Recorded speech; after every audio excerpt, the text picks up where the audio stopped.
Well, thank you to our whip. Good morning to all of you, and it is exciting to be here as part of the new Republican House majority. We've already started to get to work. You saw last night we passed the rules package. I know a number of members of the press were asking me yesterday morning even, are you going to pass the rules package? And we said, of course we are, because the rules package is a culmination of member meetings, negotiations that have been going on for months, frankly. And then you saw last week there were a lot of conversations about changing the way that Washington works. And that's really at the heart of what the rules changes addressed last night that passed ultimately overwhelmingly by our members, because Washington has been broken.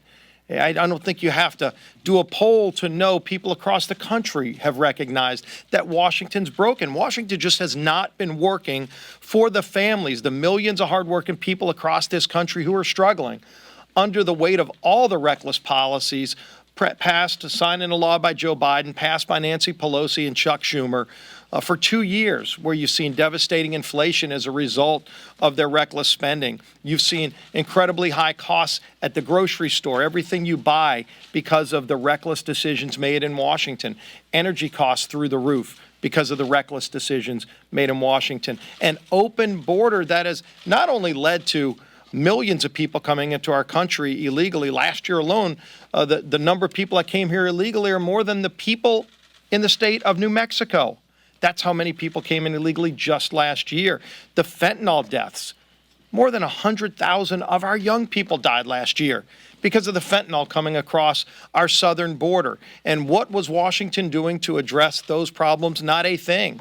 And in fact, they shut out the ability for members like us who wanted to solve these problems on behalf of the 750,000 plus people we represent. And so we knew that needed to change. In fact, that's one of the reasons we won the majority. And we ran on a platform of changing Washington. And that started last week. And you saw that debate. And it was a healthy debate. Frankly, it was a debate that needed to happen years ago. And so once we got through that, we had to formalize it in the rules package, and we did. And then we went to work. And the first thing we did is delivering on the promises that we made during the campaign. We made a commitment to America. We said the first bill we're going to take up is the bill to repeal those 87,000 IRS agents. And Adrian Smith is now, you have the plaque? So he's got the plaque. With the result of the vote, 221 votes yesterday. Every Republican voted for it. Every Democrat voted against it. And think about this. Yesterday, every Democrat went on record saying that they want to more than double the size of the IRS to go after people like the hardworking families, the single mom who's working 2 shifts at a restaurant. The CBO confirmed that when they added those IRS agents, it wasn't just to go after the millionaires and billionaires, it was to go after people making less than $200,000 a year. Broke President Biden's pledge. We actually had an amendment when that bill was going through to say that the new IRS agents couldn't go after people making less than $400,000, to hold President Biden to his own pledge. Do you know every Democrat voted against that amendment? And so those IRS agents would be set up to go after hardworking families across this country. Frankly, what we need is more Border Patrol agents securing America's border, not IRS agents going after hardworking families in America. And so we passed that bill.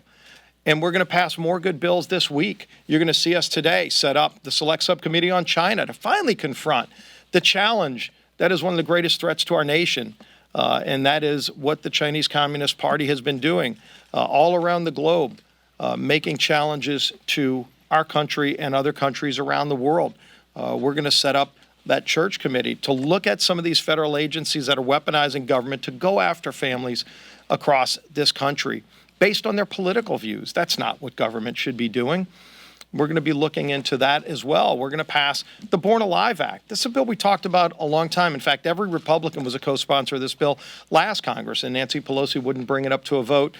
And in our first full week, we're going to actually bring that bill up for a vote. Ann Wagner's bill that says if a baby's born alive outside the womb, in some states they actually are allowing that baby to be killed and calling it abortion. It's murder. And yet it's legal in some states.